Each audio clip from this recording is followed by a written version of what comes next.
اعوذ باللہ من الشیطان الرجیم بسم اللہ الرحمن الرحیم یا صاحب الجمال و یا سید البشر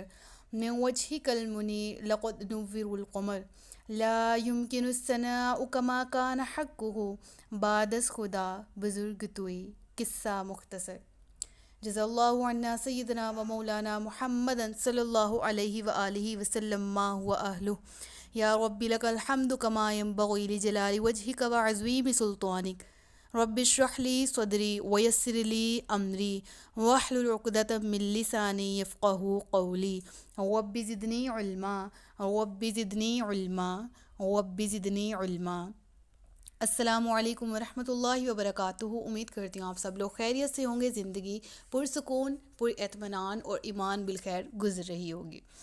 آج کے سبق میں ہم نے سورۃ البقرہ کی آیت نمبر 30 سے باقاعدہ آغاز کرنا ہے، اور اس سے پہلے یہاں سے حضرت آدم علیہ الصلاۃ والسلام کا واقعہ شروع ہو رہا ہے، کیسے ان کی پیدائش ہوئی اور کیسے سارا سلسلہ، کیسے وہ جنت میں گئے اور کیسے جنت سے واپس زمین پر آئے اور واپس جنت میں گئے وغیرہ وغیرہ۔ تو یہ ساری چیزیں میں آلریڈی علیحدہ سے لیکچر اپلوڈ کر رہی ہوں یوٹیوب پر ہی، آپ اسی چینل کی پلے لسٹ میں جا کر قصص الانبیاء میں جا کر حضرت آدم علیہ الصلاۃ والسلام کی کہانی پڑھ سکتے ہیں، سن سکتے ہیں، وہاں سے آپ کو اس تفسیر کی بہترین طور پہ سمجھ آ جائے گی۔ بہرحال آج کے لیکچر کی طرف چلتے ہیں۔ پہلی آیت ہے جو آج کے لیکچر میں ہم نے آیت نمبر 30 پڑھنی ہے، وَإِذْ قَالَ رَبُّكَ لِلْمَلَائِكَةِ إِنِّي جَاعِلٌ فِي الْأَرْضِ خَلِيفَةً قَالُوا أَتَجْعَلُ فِيهَا مَن يُفْسِدُ فِيهَا وَيَسْفِكُ الدِّمَاءَ وَنَحْنُ نُسَبِّحُ بِحَمْدِكَ وَنُقَدِّسُ لَكَ قَالَ إِنِّي أَعْلَمُ مَا لَا تَعْلَمُونَ۔ ترجمہ ہے، اور یاد کرو جب تمہارے رب نے فرشتوں سے فرمایا میں زمین میں اپنا نائب بنانے والا ہوں، تو انہوں نے عرض کیا کیا تو زمین میں اسے نائب بنائے گا جو اس زمین میں فساد پھیلائے گا اور خون بہائے گا، حالانکہ ہم تیری حمد کرتے ہوئے تیری تسبیح کرتے ہیں اور تیری پاکی بیان کرتے ہیں۔ فرمایا بے شک میں وہ جانتا ہوں جو تم نہیں جانتے۔ سب سے پہلے یہ چیز سمجھ لیں کہ خلیفہ کسے کہتے ہیں۔ انسان جو ہے وہ زمین پر اللہ کا خلیفہ بنا کے بھیجا گیا ہے۔ کیوں؟ کیونکہ وہ اللہ کی احکامات بھی کی پیروی بھی کرے اور اس کے ساتھ ساتھ وہ دوسروں کو بھی ان احکامات کی پیروی کرنے کا حکم دے اور تبلیغ کرے، ٹھیک ہے۔ اور بیسیکلی خلیفہ اسے کہتے ہیں جو احکامات جاری بھی کرتا ہے اور دیگر اختیارات وغیرہ کا اصل نائب ہوتا ہے، ٹھیک ہے۔ تمام انبیاء جو ہیں وہ اللہ تعالیٰ کے خلیفہ ہیں، لیکن یہاں پر اس آیت میں خاص طور پر حضرت آدم علیہ الصلاۃ والسلام کا ذکر کیا گیا، اور فرشتوں کو حضرت آدم کی خلافت یعنی ان کے نائب بنانے کا جو خبر ہے وہ اس لیے دی گئی تاکہ ان کے خلیفہ بنائے جانے کی حکمت دریافت کریں، اور ان پر جو خلیفہ ہیں یعنی حضرت آدم علیہ الصلاۃ والسلام ان کی عظمت اور شان بھی ظاہر ہو۔ یہ ساری ڈیٹیل آپ کو علیحدہ سے بھی لیکچر میں مل جائے گی حضرت آدم کی کہانی میں، لیکن ظاہر سی بات ہے کہ ان آیات کو لے کر تفسیر کو لے کر بھی چلنا ہے، تو ہم شارٹ کر کے پڑھیں گے تاکہ ہمیں سمجھ بھی آ جائے۔ اگر بہت ڈیٹیل جاننی ہے تو آپ لیکچرز کی طرف جا سکتے ہیں۔ تو حضرت آدم کی جو پیدائش ہے اس کی بشارت دی گئی آسمان والوں کو، اور اس آیت سے ہمیں یہ بھی معلوم ہوتا ہے کہ کوئی بھی اہم کام جب شروع کرنا ہے تو اپنے ماتحت افراد سے مشورہ کر لینا چاہیے تاکہ ذہن میں کوئی بھی خلش ہو تو وہ ختم ہو جائے، کوئی خلش باقی نہ رہے، اور مفید رائے بھی مل جائے آگے سے، اور جس سے وہ اگر آپ جس کام کے بارے میں آپ مشورہ کرنا چاہ رہے ہیں وہ کام بہترین طور پہ انجام پائے۔ یاد رہے کہ اللہ نے مشورہ اس لیے نہیں کیا کہ اللہ کو نعوذ باللہ کوئی مدد درکار تھی، یا مشورہ اس لیے کیا کہ وہ خود نہیں کچھ کر پا سکتا تھا، ایسا بالکل نہیں ہے۔ مشورہ اسی لیے کیا گیا تاکہ ہم انسانوں کو ایک سنت دکھائی جائے، ایک طریقہ دکھایا جائے کہ ہم بھی اپنے معاملات میں کوئی بھی کام شروع کریں تو اس سے پہلے مشورہ لے لیں۔ فرشتوں نے آگے سے کہا اتجعل فیہا من یفسد فیہا ویسفک الدماء۔ فرشتوں نے تعجب سے کیا کہا، کیا تو زمین میں اسے نائب بنائے گا جو زمین میں فساد پھیلائیں گے اور خون بہائے گا؟ تو یہ جو کلام ہے فرشتوں کا، اس کا مقصد اعتراض کرنا نہیں تھا بلکہ تعجب کا اظہار کرنا تھا، اور خلیفہ بنانے کی حکمت دریافت کرنا تھی اللہ تعالیٰ سے۔ تو انہوں نے کہا کہ انسانوں کی طرف جو فساد پھیلانے کی نسبت جو انہوں نے کی، اس فساد کا علم ان کو پہلے سے دے دیا گیا تھا، جو اللہ تعالیٰ کی طرف سے ان کو علم تھا، لوح محفوظ پر انہوں نے پڑھا تھا، تو انہوں نے اس پر اپنے پڑھے ہوئے پر قیاس کیا، اور انہوں نے کہہ دیا کہ تو اس کو کیسے خلیفہ بنا سکتا ہے، لائک جو زمین پر جو ہے وہ فساد مچاتے ہیں وغیرہ وغیرہ۔ تو یعنی انہوں نے اعتراض نہیں کیا، بس حکمت دریافت کرنے کے لیے تعجب سے سوال کیا تھا۔ اور یہ فرشتے جو ہیں وہ انہوں نے جب ایسے آگے سے اللہ تبارک و تعالیٰ کو بولا، تو اللہ نے کیا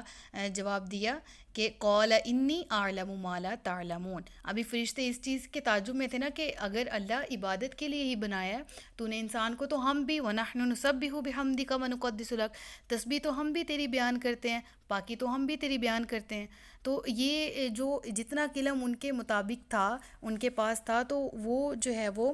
آپ لوگوں کو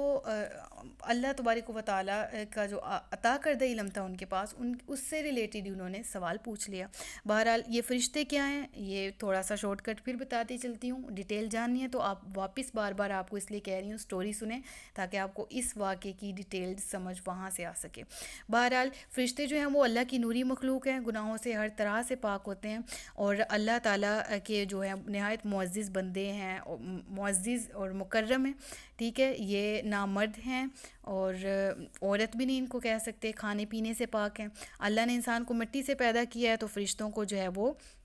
نور سے پیدا کیا گیا، اور انسان کو جو ہے وہ فوقیت جو ہے وہ علم کی وجہ سے فرشتوں پر دی گئی، اور انسان سے مراد یہاں پر خاص طور پر حضرت آدم علیہ السلام۔ تو اللہ نے کیا جواب دیا، انی اعلم ما لا تعلمون، بے شک میں وہ جانتا ہوں جو تم نہیں جانتے۔ یعنی اللہ نے فرشتوں کے جواب میں کہا تھا کہ میں نے اس کو خلیفہ بنایا آدم کو، تو اس کے بارے میں جو میری حکمتیں ہیں وہ ابھی تم پر ظاہر نہیں ہیں، تو جو حکمتیں ہیں وہ آہستہ آہستہ ظاہر ہوں گی، تو جس سے تم جو ہے وہ جان جاؤ گے کہ میں نے اس کو خلیفہ کیوں بنایا ہے۔ بہرحال آیت نمبر 31 کی طرف چلتے ہیں، اور وہ ہے، اور اللہ تعالیٰ نے آدم کو تمام اشیاء کے نام سکھا دیے، پھر ان سب اشیاء کو فرشتوں کے سامنے پیش کر کے فرمایا اگر تم سچے ہو تو ان کے نام بتاؤ۔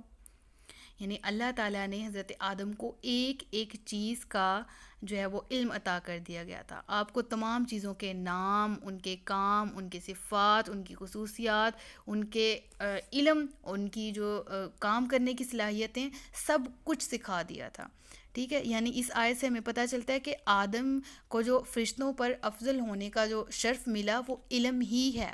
اور اس سے معلوم یہ بھی ہوتا ہے کہ علم حاصل کرنا جو ہے وہ تمام تر عبادات سے بھی زیادہ افضل ہے، کہ ہم علم حاصل کریں گے تو عبادت بہترین طور پر کر پائیں گے، ہم علم حاصل کریں گے کہ ہمارا اللہ کون ہے تو عبادت کرنے کا لطف آئے گا۔ ہم صرف نماز اس لیے سجدے کر رہے ہیں کہ ہم نے اپنے والدین کو کرتے دیکھا ہے، تو آپ کی نماز میں وہ لطف اور سرور نہیں ہے۔ اگر آپ اللہ کو جان جاتے ہو، اللہ کو پہچانتے ہو، آپ کو محسوس ہوتا ہے اللہ ہر دم آپ کے ساتھ ہے، آپ کی مدد کر رہا ہے، آپ کو دیکھ رہا ہے، سن رہا ہے، یہ محسوس، یہ احساس آپ کے ساتھ ہے، اور یہی آپ کا احساس نماز کے دوران ہوتا ہے،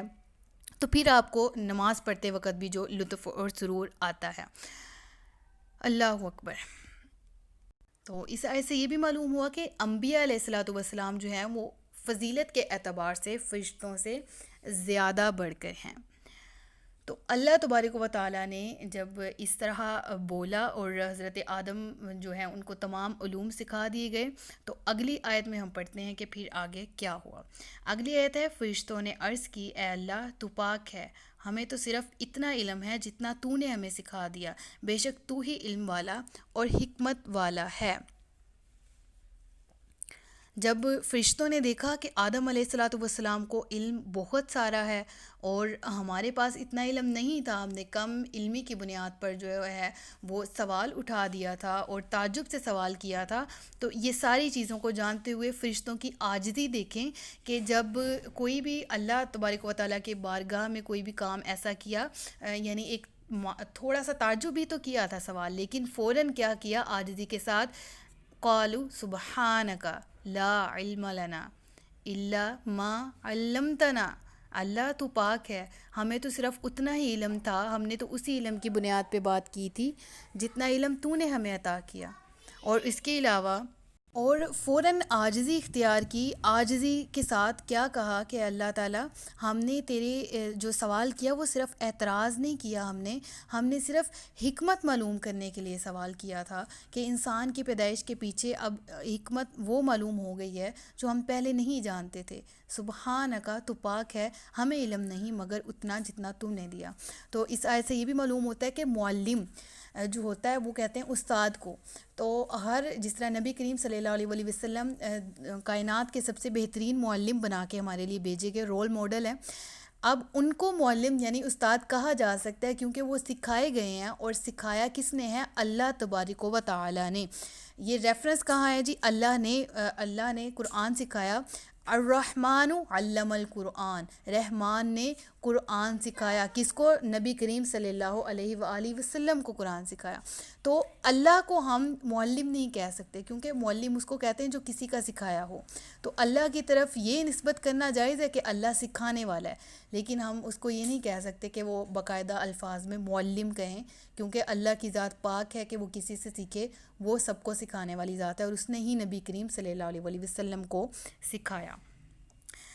اگلی آیت ہے آیت نمبر 33، پھر اللہ نے فرمایا اے آدم تم انہیں ان اشیاء کے نام بتا دو، تو جب آدم نے انہیں ان اشیاء کے نام بتا دیے تو اللہ نے فرمایا اے فرشتوں کیا میں نے تمہیں نہ کہا تھا کہ میں آسمانوں اور زمین کی تمام چھپی ہوئی چیزیں جانتا ہوں، اور میں جانتا ہوں جو کچھ تم ظاہر کرتے ہو اور جو کچھ تم چھپاتے ہو۔ اب اس آیت سے ہمیں کیا پتہ چلتا ہے کہ جب حضرت آدم نے فرشتوں کے سامنے ہر چیز کا نام جو ہے وہ بتا دیا گیا، اور یہ کس قسم کا علم تھا یہ آپ سٹوری پہ جا کے اس لیکچر میں جا کے سن سکتے ہیں، اور اوپر ببل میں، اوپر کارڈ میں آپ کو بتا دوں گی کہ کون سا ویڈیو ہے جس کو آپ نے سننا ہے۔ بہرحال جب حضرت آدم علیہ السلام نے فرشتوں کو تمام نام بتا دیے تو اللہ نے کیا کہا؟ کیا میں نے تمہیں نہ کہا تھا کہ میں آسمان اور زمین کی تمام چھپی ہوئی چیزیں بھی جانتا ہوں، اور میں جانتا ہوں جو کو تم ظاہر کرتے ہو اور جو کو تم چھپاتے ہو۔ ظاہر انہوں نے کیا کیا تھا؟ انہوں نے یہ ظاہر کیا تھا، وہ یہ بات ظاہر کی تھی کہ انسان جو ہے وہ فساد انگیزی اور خون ریزی کرے گا، اور جو بات چھپائی تھی وہ یہ تھی کہ خلافت کے مستحق جو ہے کہیں نہ کہیں وہ خود ہیں، کیونکہ وہ اللہ تعالیٰ کی زیادہ جو ہے وہ تسبیح بیان کرنے والے ہیں، اور علم بھی ہمارے پاس زیادہ ہے، فضل بھی ان کے پاس زیادہ ہے، یہ وہ سوچ رہے تھے، مطلب انہوں نے چھپایا تھا، لیکن اللہ کیا فرمان ہے کہ میں ہر بات جانتا ہوں جو تم ظاہر کرتے ہو اور جو تم چھپاتے ہو۔ تو ان کا خیال تھا کہ ہم سے بہتر کوئی مخلوق نہیں پیدا اللہ فرمائے گا، لیکن اللہ نے پیدا فرمائی، اور وہ نبی تھے، انسان تھے، اور نبیوں کو فرشتوں سے زیادہ بڑا درجہ حاصل ہے۔ اگلی آیت ہے جی، اور یاد کرو جب ہم نے فرشتوں کو حکم دیا کہ آدم کو سجدہ کرو تو ابلیس کے علاوہ سب نے سجدہ کیا، اس نے انکار کیا اور تکبر کیا اور کافر ہو گیا۔ آیت نمبر 34 ہے، اس میں کیا معلوم ہوا کہ حضرت آدم علیہ السلام کو تمام موجودات کا نمونہ اور عالم روحانی اور جسمانی کا مجموعہ بنایا گیا تھا، یعنی کہ حضرت آدم علیہ السلام کو فرشتوں کے لیے جو ہے وہ حصول کمالات کا وسیلہ بھی بنایا تھا، جیسے نبی کریم صلی اللہ علیہ وآلہ وسلم جو ہیں وہ تمام مخلوقات کا وسیلہ ہیں، جیسے حضرت آدم علیہ السلام نے حق مہر جو ہے وہ نبی پاک صلی اللہ علیہ وآلہ وسلم پر درود پاک پڑھ کے حضرت حوا کو یہ حق مہر دیا تھا۔ تو یہیں سے ہمیں پتہ چلتا ہے کہ نبی کریم صلی اللہ علیہ وآلہ وسلم اس وقت بھی موجود تھے، سبحان اللہ، اور تبھی تو درود پاک پڑھا گیا، اور اس وقت بھی نبی تھے بے شک۔ بہرحال یہ بات جو ہے وہ اس لیکچر میں ڈسکس کر دی گئی ہے۔ اسی آیت کی روشنی میں دیکھتے ہیں کہ اللہ تعالیٰ نے تمام فرشتوں کو پھر حکم دیا کہ آدم کو سجدہ کرو، اور یہ سجدہ تعظیمی سجدہ تھا۔ ایک سجدہ ہوتا ہے عبادت کا سجدہ اور دوسرا ہوتا ہے تعظیمی سجدہ، ٹھیک ہے؟ سجدے کی دو اقسام ہوتی ہیں، کون سا؟ ایک جو ہے وہ عبادت کرنے والا ہوتا ہے اور ایک تعظیمی ہوتا ہے۔ تو عبادت والا سجدہ جو ہے وہ صرف معبود کے لیے ہوتا ہے، اور معبود صرف اللہ تعالیٰ ہے، ٹھیک ہے؟ اور مسجود وہ سجدہ کرتے ہیں، یعنی جو سجدہ کر رہے ہوتے ہیں ان کو مسجود کہتے ہیں۔ اور دوسرا جو ہے وہ تعظیمی سجدہ ہوتا ہے، وہ پہلی شریعتوں میں جائز تھا، لیکن شریعت محمدی صلی اللہ علیہ وآلہ وسلم میں اس سجدے کو منسوخ کر دیا گیا، اور پھر صرف عبادت والا سجدہ ہی اب کی شریعت میں جائز ہے۔ تو فرشتوں نے حضرت آدم علیہ الصلوۃ والسلام کو تعظیمی سجدہ کر دیا، اور وہ سجدہ جو ہے باقاعدہ سر زمین پر رکھنے کی صورت میں تھا، اور صرف سر جھکانا نہیں تھا، باقاعدہ سر زمین پر بھی رکھا۔ تعظیمی سجدہ جو ہے وہ اب منسوخ ہے، پہلے جائز تھا، اور اب کسی ولی ابھی کسی پیر یا کسی مزار وغیرہ پر بھی ہم تعظیمی سجدہ نہیں کر سکتے، حرام ہے۔ ہاں، ہم ان کے وسیلے سے اللہ سے دعا ضرور مانگ سکتے ہیں کہ اللہ تعالیٰ اپنے نیک لوگوں کے صدقے وسیلے سے ہم کو عطا کرے، کیونکہ وسیلہ اختیار کر کے انسان بہتر طور پر اللہ کے قریب جا سکتا ہے، بہت جلدی جا سکتا ہے۔ جس طرح حضرت ذکریہ نے بھی حضرت مریم علیہ الصلوۃ والسلام کا وسیلہ اختیار کرتے ہوئے اولاد کی دعا کی تھی، تو اللہ تبارک و تعالیٰ نے آپ کی دعا قبول کر لی تھی۔ بہرحال سب نے سجدہ کیا مگر ابلیس نے سجدہ نہیں کیا۔ تو تکبر جو ہے وہ اس آیت سے ہمیں پتہ چلتا ہے کہ تکبر ایسا خطرناک عمل ہے کہ بعض اوقات بندے کو کفر تک بھی پہنچا دیتا ہے، اور مسلمان کو چاہیے کہ وہ تکبر سے ہر حال میں بچے، کیونکہ اللہ تعالیٰ کے نبی حضرت محمد صلی اللہ علیہ وسلم نے ارشاد فرمایا کہ تکبر حق کی مخالفت کرنے اور لوگوں کو حقیر جاننے کا نام ہے۔ ہم حق بات کا انکار کریں گے اور لوگوں کو حقیر سمجھیں گے، کسی بھی فارم میں ہو، آپ اپنے حسن کو لے کے تکبر میں چلے جاتے ہیں، آپ اپنی دولت کو لے کے چلے جاتے ہیں، اپنے ذہن کو، اپنی سوچ کو لے کے چلے جاتے ہیں، یہ بندہ تو نا، یہ تو بالکل ہی سیدھا سادہ ہے، اس کو تو عقل ہی نہیں ہے، مجھے صحیح عقل ہے، میرے پاس حسن زیادہ ہے، اس کو ڈریسنگ سینس نہیں ہے، مجھے ڈریسنگ سینس ہے وغیرہ، اس قسم کی ساری باتیں جس میں آپ اپنے آپ کو بڑائی میں کا شکار کر رہے ہوتے ہیں، اپنے آپ کو بڑا کہہ رہے ہوتے ہیں، تو ایسی ساری کی ساری باتیں جو ہیں وہ اللہ کو منع ہیں، تو جس کی وجہ سے شیطان بھی مردود ہوا ہے۔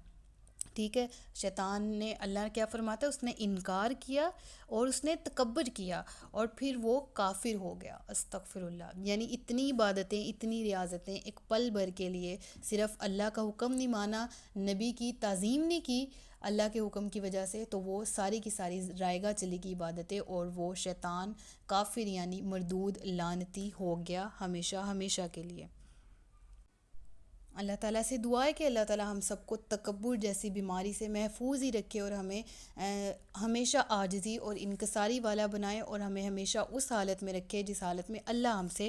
راضی ہو۔ تو آج کا سبق یہیں پر اختتام کرتے ہیں۔ وما علینا الا البلاغ المبین، صدق اللہ العلی العظیم و صدق رسولہ النبی الکریم۔ سچ فرمایا اللہ نے جو عظمت والا ہے، اور سچ فرمایا نبی کریم صلی اللہ علیہ وآلہ وسلم نے جو اللہ تبارک و تعالیٰ کے نبی اور رسول ہیں۔ مجھے دعاؤں میں یاد رکھیے گا، اپنا خیال رکھیے گا، اپنے سے زیادہ دوسروں کا۔ تاجدار ختم نبوت زندہ باد، پاکستان ہمیشہ زندہ باد۔ السلام علیکم ورحمۃ اللہ وبرکاتہ۔